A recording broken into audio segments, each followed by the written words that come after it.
Hello everybody and welcome to another hobby cheating video, and today we're going to talk about speed painting armies up. So the recent Tzeentch release inspired me to have some fun with Tzaangor, as you can see. So we've got a bunch of these little guys, and as usual, when we've got a whole unit, you're now confronted with the challenge of how do you get a bunch of models on the table quickly. So we're going to talk about, and we're going to go through, and we're going to speed paint these little guys. We want to do it to a high quality level. We don't want to slouch. So we're going to talk about quality speed painting. And the first thing I'll say when you do this is that, well, I have two first things. So I guess one is first and one is second. But the very first thing is, really, you'll see we're in the airbrush booth, and the answer is, if you really want to churn out higher quality stuff faster, getting an airbrush is simply the answer. I'm sorry, I know it's unpleasant, but it's, in the end, it's a fairly reasonable investment. You can get into it for between 100 and 150 bucks, and I will tell you right now, just as I said in my Just Buy an Airbrush hobby cheating video, it will be the best investment you ever make. So, that out of the way, most of this is going to talk about different combinations of using airbrush and your other, and then normal brush techniques in combination to get good results. So you know what you're looking at going forward. Now, let's talk about the next thing we're going to do. The next thing we're going to do is going to spend some time in advance. When you have and you're trying to speed paint a whole bunch of things, first thing you need to do is sit down and spend a few extra minutes looking at them, figuring out the model, figuring out what's going to be what color. You need to know where your colors go, and you need to figure out what paint you're going to use to do it. And moreover, if you're going to really speed paint, color choice is important. If you're trying to get an army done fast, don't try to put yellow over something. Don't use problem colors. In this case, we're going to go for things like purple and red and blue, and we're going to use the zenithal highlighting to our favor to get them done and to use and to pull that out. The thinner paints, darker colors, things that you can do more like glazes. I've seen a lot of discussion of people talking about, just washing lately, but dark reds, dark purples, dark blues, dark greens have very little white in them, and so they're very transparent, meaning they will show the zenithal through, and we can do a lot of work simply with glazing. Knowing that, and knowing that I want these guys to be part of the Pyrophane cult, which is a really interesting color scheme for Tzeentch, which is sort of a pink color skin, and I like it, I thought let's go for that. So, as I said, to begin with, we've got everybody zenithal highlighted, and that's always going to be our first step. Now I've just got these guys all stacked up here, okay? And so now what I'm going to do is we're going to use the airbrush to just very quickly start getting some color on these guys. Now, I've blue tacked them all to their bases, which where they have 2 feet on the ground has been very effective, and except for the case of this silly banner bearer here that doesn't want to stay and is bound and determined to make me very angry. Everybody else seems to be sticking just fine. You're a problem child, you back there. But everybody else is fine. So, what are we going to do? All right, well, we are going to get our airbrush all prepped up here. And I will probably, and I'm going to go through and you're going to watch me, watch what I do with sort of all of this. Okay, because I want to make sure you can see this in real time and see the choices I make and how I go about it. Because I'm going to use my airbrush to sketch in a lot of highlights and things like that. So chances are what's going to happen here is you're going to see this suddenly speed up a whole bunch. So when that happens, know that that's what's going on. But you'll watch me speed paint through these, and we'll come back. I'll be narrating over the top. So back in just a second. Okay, and we're back. So you can see we've got some pink on most of our Tzaangors. I'm going to show you the last 4 what I'm doing here. I have some Fantasy Games Bloodfest Crimson thinned out, way out in my airbrush. If anybody ever asks me why I think an airbrush is valuable, by the way, this pink right here on all these models, this was about, I'd say, in between when the last time I turned the camera on and now, was about 7 minutes. So, there you go. So, now we're going to do these other 4, and I'm going to show you what I do. So, what I'm doing here is, I'm not masking anything, we're not taking all that kind of time. If we've got an area like this shield we don't want to hit, like this shield right here, we're just going to cover that up, and we're literally just going to spray very carefully. And I'm rocking the trigger so very little with my finger. Going low air, we're running on about 15 bars, 18 bars right now, something in that range. on pressure, and you can see how, let me make sure the cup's not in the way. There you go.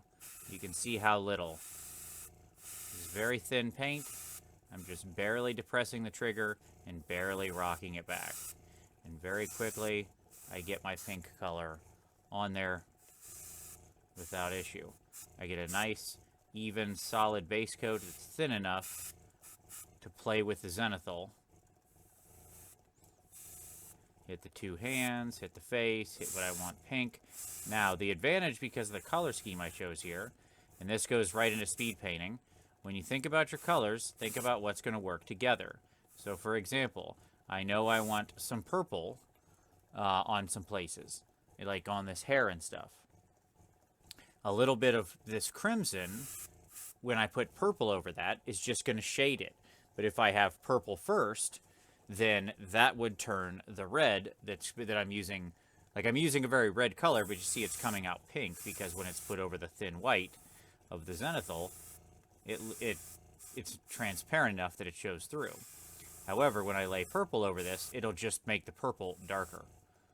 So you got to think about the order of your colors when you're speed painting, because that can also, you can help yourself or hurt yourself. So, for example, I could also, the next layer I'm going to put on here is going to be blue when I do the armor. And when I put that blue over top, if I hit anywhere that's pink, it's going to, blue plus red equals purple, and I'm going to get a shadow color. So I can actually build my shadows in advance if I overspray with this pink. But you see how quick and easy this is. Bing, bang, boom. We get these guys all done. And now again, we've got this so thinned out that we're using the advantage of the zenithal to make this nice and super quick. And you can see just how little I'm rocking this trigger. Like, I am barely pushing it. Okay? My advice to you, if you have trouble with this, one, the quality of your airbrush matters. You know, if you have like an airbrush that doesn't have a very accurate spray to it, that's going to be a thing. But really, it just comes with time. If you find trouble controlling it, I don't know, eat a banana first. They say that more potassium helps with muscle control. I don't know if that's true, but there you go. What I will say is that when you can just rock your airbrush like that, and then if I want to come back in, I can even build the shadows just by going in a little more. Right? So now we get that guy. I like the masks, by the way, with the heads. That's why most of the tops of their heads still look white. Or I like the heads with the masks, rather, I should say. So that's why most of their heads are still that color. Alright, so we're going to just very quickly hit this last guy here. Sharp-eyed among you might notice that this guy is not actually a Tzaangor body. I had some number of extra Tzaangor from Silver Tower combined with my box, and I came up one short for another box set. So guess what? A random beast man lost his head and further mutated. Oh my gosh. It happens, you know, mutations. It's a crazy thing. You can never predict it. Okay, so now we've got all the pink. So what's our next step? Well, when we're doing something like this with a dark tone, the zenithal's good, and it's done a lot of work. So, like, if we grab this guy, you can see how we've got a nice spread of tone from lighter color to darker color. But we want to push that a little, because the problem is we do want it to look like flesh. So we've still got the crimson in there. I'm going to blow some of that out, because I don't want quite that much. I'm going to re-drop some thinner into my cup, and then I'm going to get out some very pale flesh color. In this case, Fantasy Games Moonray Flesh. One of my favorite pale flesh colors. The Unnatural Flesh set from Scale 75, by the way, is an absolute dream come true. Just so you know, in case you're ever looking to make an investment. Okay. And then what I'm going to do is, in this case, I'm actually going to grab a brush, and I'm going to mix it up in the cup. Okay, so I'm actually just mixing it down there. And you can see how much lighter that is, because you can see the old color there. And that's going to give me a really pink color. Okay.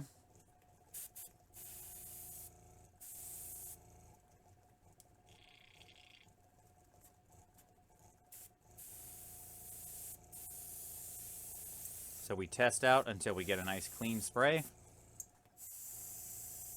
And nice and thin. And now what we're going to do is we take each of these guys, and we're just going to, from a high angle, hit the highlights with that pink. And this brings our highlights back in. It's a very subtle effect, and that's all we want.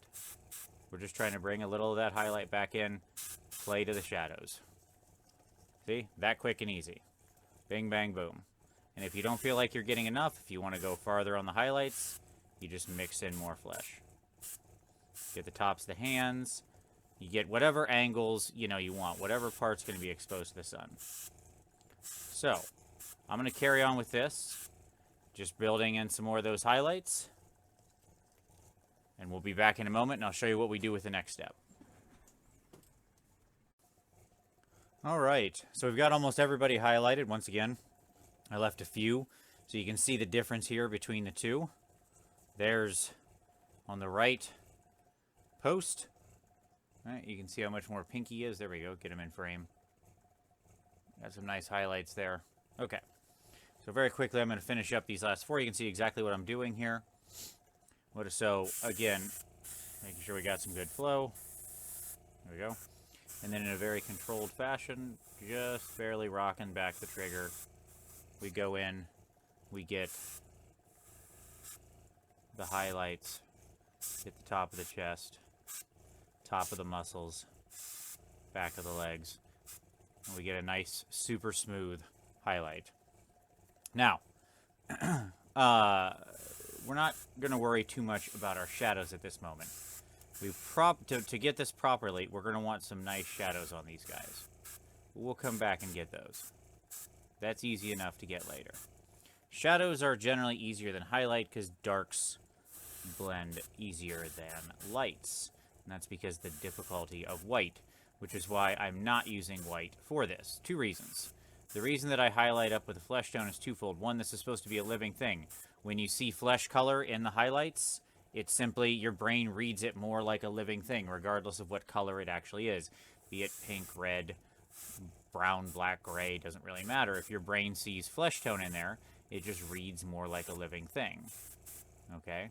And two, because flesh tone is generally a smoother highlight, like a pale flesh is generally a smoother highlight, and won't chalk as easy as white will, and so you get a smoother, softer tone, which is what we want.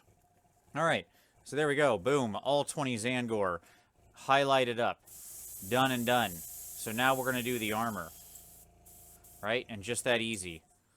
So very quickly, we go ahead and we clean out our paint. Now after a workout like that, we want to make sure we get the cup nice and clean. So that doesn't take too long, but I'm going to go ahead and clean it up, load up the next paint, and we'll be right back. Alright. And so we're back, and you can see most of my boys have got their blue on them. Here we go. We did the same thing. We just hit all the armor plates with blue very carefully. I left a couple so you can see how I'm doing this.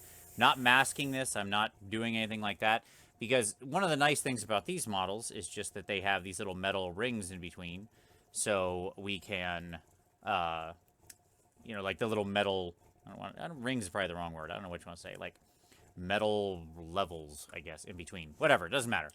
The point is that the reason we do the blue next is because when the blue hits this pink, what happens is I get a shadow, because blue plus this pink is going to make purple, so all I'm doing is reinforcing a shadow. That doesn't mean I'm not careful. So we can see here again, we very light control.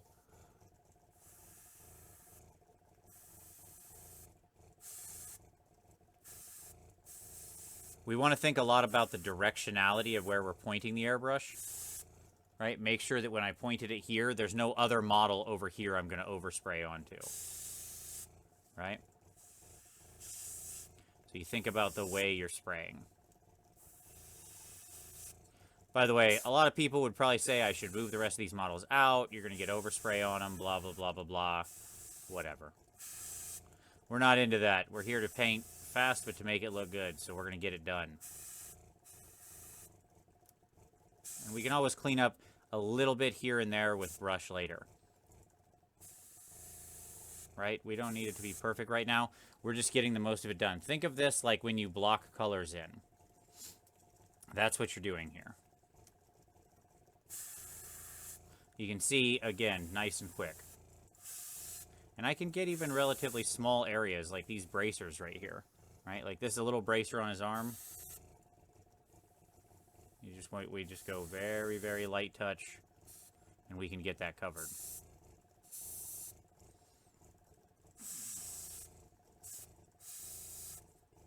And again, we're working in a very thin, this is Ghost Tint Plasma Fluid. Again, one of my favorite colors, and I do love how this blue and pink is coming out. Like, wow, that guy is bright. Yeah, it's going to be great. Okay.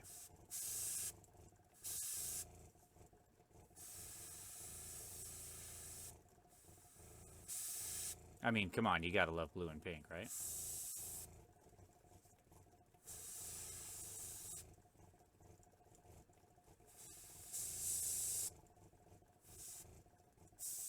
Okay. So, now we've got all that. So with the blue still in there, we want to add some highlights to that blue. Again, we're going quick here, folks. So, what are we going to do? We're going to grab some of our Model Air white, and straight in, I'm going to add a couple drops of thinner in to my already thinned Ghost Tint paint. Then I'm going to take and add a couple drops of white. It doesn't take much into a transparent paint. We're just going to backfill it to get that up there. We give it a little test.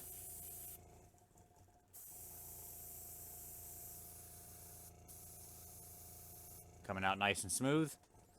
Now what we're going to do is we're just going to hit our edges very, very carefully. So we want to get like this edge right here of the armor. So we're just going to go like boop, right? And we want to hit the top of the shoulder. Boop. There you go. That knee. Boop. We're just doing quick spot highlights to create some quick visual interest.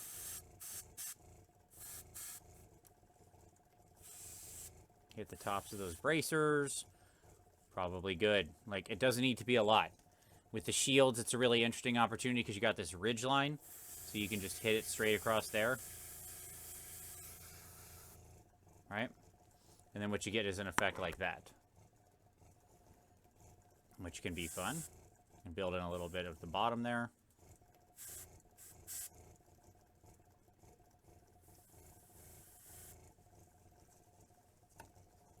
And we just keep going. I'm not going to do all this on camera because it would be incredibly boring. But what I'm going to do now is just build in some of these little highlights. Keep building up my little hot spots. And then, again, I'm not going to worry about the shadows because we're going to do the shadows with a brush later. Because those, we have things like shades for that make it very interesting and easy. But what you can't do with a shade color is get a highlight. So we're going to make sure all of our very high highlights are in place. They're, like I said before, they're the hardest thing to actually blend, but the easiest thing to airbrush. So, I'm going to keep at this. You can see how quick it's going. It doesn't exactly take a long time to build this kind of thing up. And we'll pick up in just a moment with our next step. Back in a minute. Okay, and now we're back over at the painting desk, and our next step is very simple, very quick, and that's one of the keys to doing this, you know, like a faster, higher quality tabletop standard with a unit is you want to think about undershading. So what we're doing right now is we're grabbing these guys. I moved these two to corks because they were annoying me so much. But what we're doing right now is we are just, let me see if we can, sorry, we need to, there we go. You can see we've got the white on there. So we're just dry brushing some white along the horns or other areas like the fur on the back ridge, stuff like that, where we're going to want to pick that up because we're going to rely on the purple mostly as a glaze. There we go.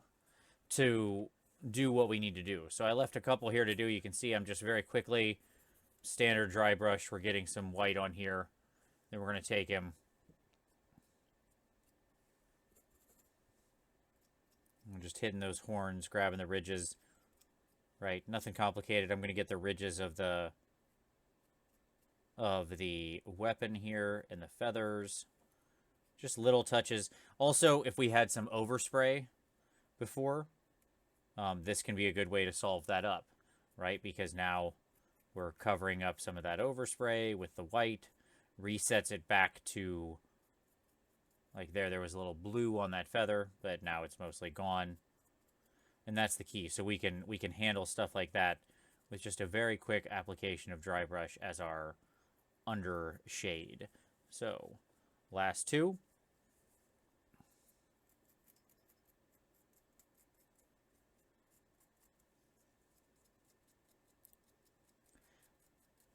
Now, with the horns on these, normally, you know, horns are bone color and that kind of thing.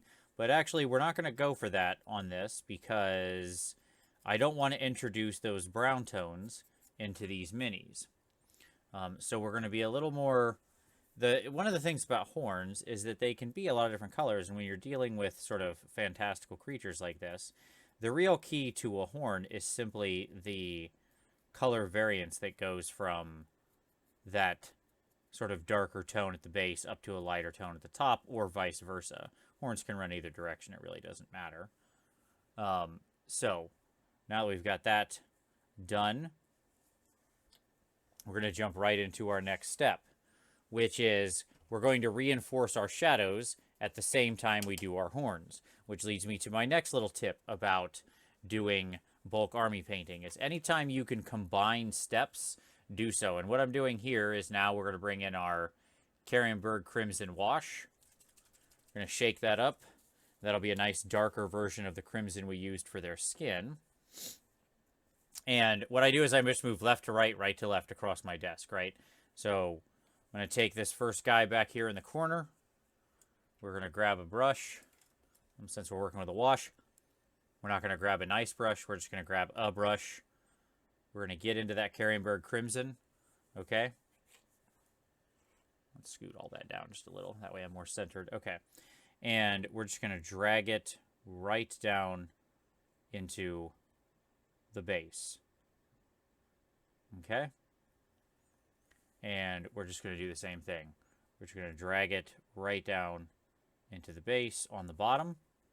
So now we pick out all those little ridges you can see there. Now, you can then clean your brush a little and kind of wipe away the top and smooth it out. That way you get a little bit of a transition. Just that easy. The other thing we're going to do is we're going to build some of our shadows back in. Now, we already have some pretty well-defined shadows here on this guy. But we're going to just layer some more in here down at the base of this very quickly. Just trying to pick out the bottoms of these muscles, things like that.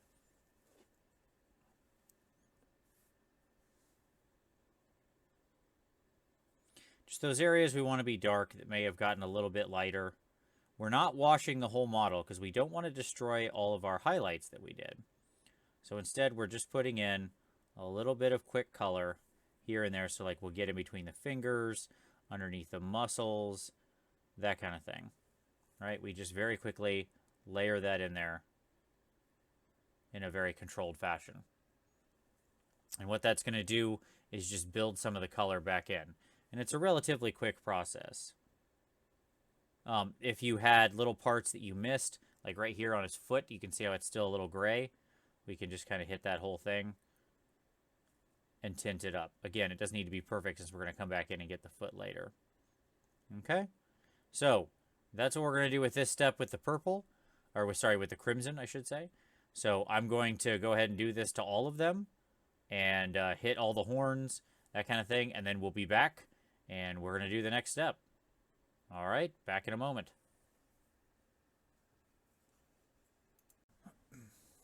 Alright, so we've got all the washes applied to all the horns. And you can see here now we've got some nice shadows in on the muscles. Good contrast. All that looks really nice. We've got the horns. We can go back and fix up them later. We'll further highlight and pick out some of these things, but we'll do that as a later step. So now our next step is we get out some of the purple and we're going to go to work with the glazes on that. Now, what's nice about the dark purple is if we have some areas we really want to work into shadow, at the same time on some of this crimson, Like, on the back, that looks pretty good as far as shadow and contrast goes. We probably don't need to do much work there, like right along there. But if we wanted to, we could always take a very thin version of that and work in some deeper shadows still. So one of the nice things about this is you can kind of decide your own level of involvement. But the goal with this purple is to get it down to be a thin enough glaze that it allows this undercolor to show through. So, we could use a lot of different items for this, but in this case, I'm going to actually use some Vallejo Game Ink Violet. Like I said, you can use whatever you feels appropriate, including like using Drucci Violet Wash or actual purple paint or anything like that. I just happen to like the pigment intensity of the ink, that it's going to survive well, even being thoroughly watered down as to how it looks. So, the key is we really have to thin that out because it is very strong. We can also use some thinner medium or some glazed medium for this, but then the key is here along this ridge, we're just going to get in there and apply it just like that. Okay? And because it's so thin, it's going to naturally collect down in that area and give us a really good really good look where it kind of collects like a wash, and that's what we want. We want that area in deeper shadow down in there. Okay? And then if we want to later, we can go back later and we can pick out the individual fur. The other thing we can do with this is if we really want to push the contrast on these horns, we can take just a little bit of that purple and run it down here at the lowest part of the horn, just to make sure that we've got some really nice shadow, and really what we're trying to accomplish there is capturing that transition, right? So that's pretty much that. Pretty easy. It's a quick step. The other thing we can do with the purple is if there's anything else we want to turn purple, like say these halves of the weapons, then we can hit those too. Now, the nice part is because these figs are really detailed, to be completely honest, and so it's tough to ever get anything close to a speed paint on these guys because these Tzaangor have so many little details and bits and bobs, but stuff like this can really make it go a lot faster. So once we've got that highlighted, then that guy's done, or once we got that ink in there, done, next, and we go on. So this guy's got his two little halves, same thing. So we grab those. Maybe if we want to do the cloth in this purple, that'll look nice. You know, we can get that alignment on there. The point is we hit all those things we want to turn that purple color. Okay? So he's got a little bit of cloth back there. Now, when it comes to the cloth, that's why I keep the ink fresh, because I don't want to... I want the ink to be able to really work over that cloth.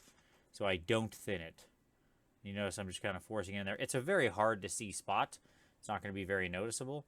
So we're just kind of touching it. Same with the front. Here I'm just using the straight ink, no thinner, because I want it to have some real intensity. Right?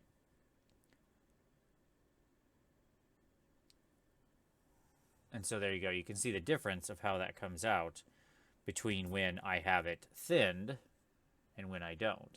So working with something that's very high pigment like that ink, and I'm just kind of thinning it on the palette here or there where I need to, gives me a lot of ability to play around with this as far as intensity goes. And so there we go. Now you can see we've got a little bit more transition on those horns. And we've got those turned purple, and that mantle, or tabard, or I don't know, his dress, his skirt, whatever you want to call it. So continue along with this. And our next step then is we're going to come back and we're going to build the shadows into the blue, because we've got our highlight going, so we're just going to quickly apply some shadows as well. One important thing I forgot to mention, the other thing you can do with the dark purple or something like that when you're doing this, when you're working with this deep shade color, especially with the purple, it's good to lay that around each of the eyes real quick, just a dab, and then to lay it into the mouth, dab. Because what you want is a nice dark color for the recess right around the eyes and right around the inside the mouth. So that's just another little quick step, another thing you can knock out when you're working on this. I realized I hadn't mentioned it, and so I turned the camera back on to quickly capture that. So we'll continue on here, and then we'll pick back up, like I said, shading the blue. All right. All right, so we're on to shading the blue. You can see all the purples applied. Looks pretty nice. We got some nice deep shadows inside the mouth there and up on the ridge here. We can clean that up a little later. So now we're going to talk about what to do about this blue. Now we've already got a little bit of a gradient there, as you can see from the airbrush. We want to reinforce that. So here's where we get into our next time-saving trick, which is do multiple things at the same time and quickly. So I've got some of the mid-tone blue over here, along with some white and some darker colors. So what I'm going to do is I'm going to take which I'm using the Vallejo dark gray wash as my shade, always one of my favorites. So what we're going to do here is we're going to just run this up like this, very carefully, up at the top of the shield there. And very quickly, we wipe the brush and we just drag some of that down. And we void some of that out. There we go. Okay. Then we're going to do the same thing down below. We want to get a nice sharp line. Always looks good on shields shaped like this, where we've got light. And you can see how already the light part here looks lighter because the other part looks darker. And that's really what we're going for. And we're going to just dab some down here. We're going to build some of the shadows on the bottom of these legs, just that kind of stuff. Maybe, like, this is pretty well shadowed in here on the torso, but if we want to reinforce it a little, we can do that. Oops. Back here, little guy. And kind of do that. We can build this up. You know, just little touches here and there. The nice part about having the zenithal first is all we're really doing is reinforcing the good work that the airbrush already did in the zenithal. So, once we've got all that dark done, while that's still drying, we're going to go into get a little bit of blue, mix in quite a bit more white, thin that way out. In this case, I'm using some Vallejo Model Air White along with the plasma fluid. And what we're going to do now is just go like that. Make sure we don't get below our line there. And then we're going to go for a little pure white. And very carefully, we're going to just go right along that line. If we get any of the other things, who cares? Because we're going to paint all that over later. And there we go. Now we've got a nice solid line there. If you feel like your blend isn't quite smooth enough, guess what? That's why we kept all these separate over on the palette. So we can just grab a little of the mid-tone, keep it nice and thin, and guess what? Boom, bang. There we go. Smooth that right down. All set. So now we've got our lights and our darks all applied. One quick, easy step, and we can move on. So, and then I just repeat this on every one. If you feel like anything came out too strong, like you want to look, because this looks really like a super dark line right there, but keep in mind, this ridge is all going to turn gold. So think about, you know, that's why I'm painting up like this, so that way I can cover over any nasty little areas like that later. So I just have a few more to do here. Basically, our next step is going to be to finish out our matte colors very quickly. We're going to put enough on our palette to push all our little highlights around when it comes to things like beaks and tips of feathers and horns and stuff like that, because we can do that all very quickly with one or two sets of colors, given how we've put this all together. So we'll come back and I'll show you how we just quickly use the same color set to do fast touch-ups all over the model, make it all pop, and then we go on to the metallics. All right, back in a minute. Okay, and so we're back, and now comes the trickiest step, and I'm not going to lie, this one's going to be your toughest, because now is when we kind of cover all the non-metallic details. And to do this, one of the tricks with fast speed painting for a unit like this is you want to minimize your colors. You want to minimize your blends, the number of times you're switching paints, you're going between things. So for this, I'm using Like when you really look at the base of what's going on here, it's the crimson, the flesh, the plasma fluid, and the purple, right? So I've got those 4 colors on my palette, and that's it. We're going to finish up all the rest of this with those 4 colors, because there's a lot of things we can do with these that we don't need the other, like you think of like things like the beak, okay? I'm using this very pale flesh. I don't need to go to white for that, right? I can just go and use this very pale flesh, and it's going to tie in better and look like it's a more organic part of the model than if I just went white or yellow or something silly like that, okay? It would look super cartoony. But as it is, I can use the flesh and then just, bring it in with some of the pink, and instantly I'm going to get that same tie-in because now I'm using the same colors. I'm going to take, and I'm going to do, again, let's talk about the horns, right? I could be doing the horns in white and browns, but as I mentioned before, I don't want to do that because I don't want to bring brown tones into this. I want this guy to be primarily in this same scheme, right? So instead, I'll just take that same pale flesh color, right? And I'll kind of lightly work the horns here, hit the ridges. If we get a little too much paint on, as I just did there, we just wipe it real quick.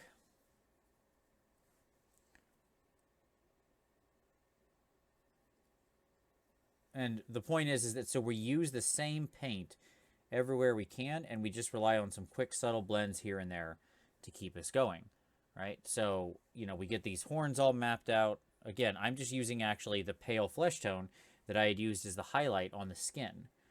The key there being it's going to draw the whole model together using the same colors throughout. It also lets me very quickly hit all of these different things I need to hit. Now, get to the eyeballs, okay? Well, guess what? You know what we're still doing? Same pale flesh. So we're going to just get in there and give it a quick little dab. And give it a quick little dab. And there we go. Eyes are done. Okay? Just that easy. And then if I have parts of the model, like his little toes, his little toesies, guess what? Same thing again. You got it. And then what I can do, we've got these little annoying toes. And you'll notice I'm not worrying about being too perfect with them because who cares? In the end, I'll put basing stuff around and things like that. I'm not too concerned about perfect toes. Then I take that flesh color that's over on my palette, and I can mix it in with some of the red to get a new version of that very light pink in, right? And then I can take that. If I messed anything up, I can quickly chalk that in. I can smooth the blend between the beak and the face if I want to. I can add a couple extra little pop highlights on there if I want to. This is really sort of a matter of like what you want to do. We've already got a lot of shadows built in. We've already got a lot of highlights built in by the airbrush. This is just sort of reinforcing it and getting rid of if there was any overspray or anything like that. We handle those issues. We kind of just further define our colors, make sure everything looks good, make sure everything's nice and cut out. And again, just that easy. Boom. We can work the beak in there. Got a little too much. There we go. Okay. So, and I just do this. So I look at the purple on top. All right. Like I need more blending on that. If you can see his ridge, it's a little rough. Okay. Let's take that same flesh tone again. Let's mix it with just a dab of our purple ink, right? And then let's go ahead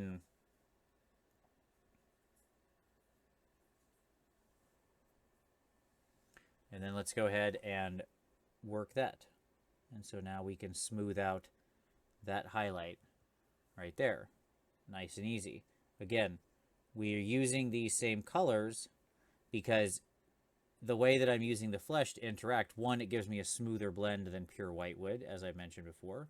And two, it ends up being something that actually unifies the model because the same color is somewhat worked into everything. If I go a little too much, then very quickly because I've got all the colors fresh on my palette, ready to go. I can just go in there and work some shadows back in real quick. And there we go, right?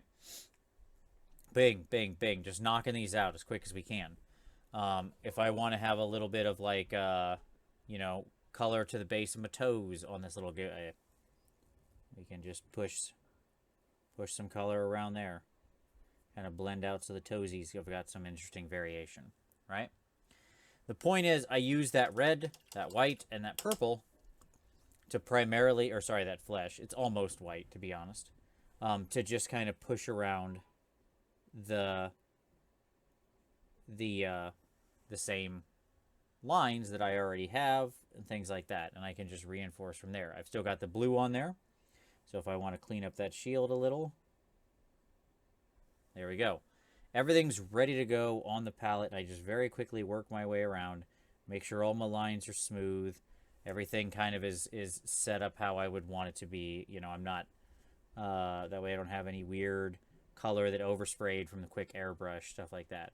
Again, we don't need perfect in this case, but it can be good to have it just, you know, this is more your final cleanup step where you make sure everything looks nice and solid.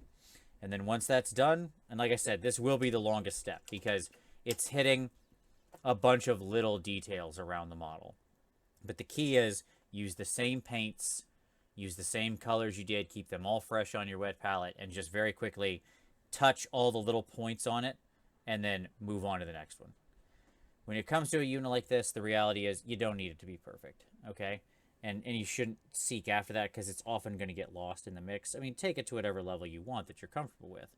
But my point is that don't feel like every detail is going to be absolutely essential to nail, because in the end, he's going to be in this whole group and you're not going to see one tiny little, you know, slight color variation.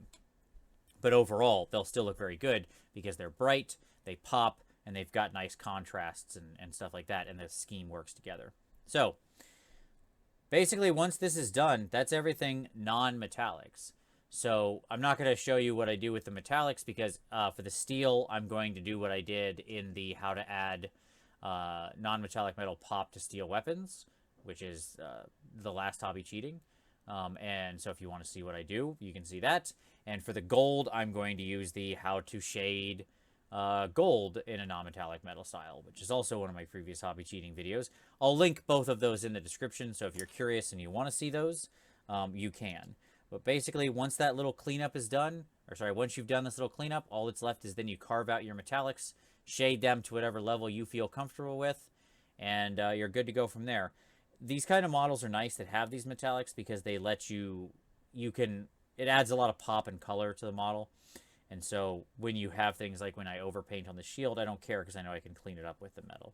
But there you go. Hopefully that was very helpful to you to see how I move through speed painting. You know, this hasn't been a tremendous amount of work, and I think these guys are coming along pretty nicely. I think they'll look pretty good once I get all of their medals on them. So of course there'll be a picture at the end. As always, I hope you enjoyed this. I hope you found some techniques useful. And if you liked it, hey, give it a like. If you've got some questions about other ideas for your color schemes or how you would speed paint using the colors you want, feel free to drop them in the comments. I'm happy to help you out. But as always, I appreciate you watching.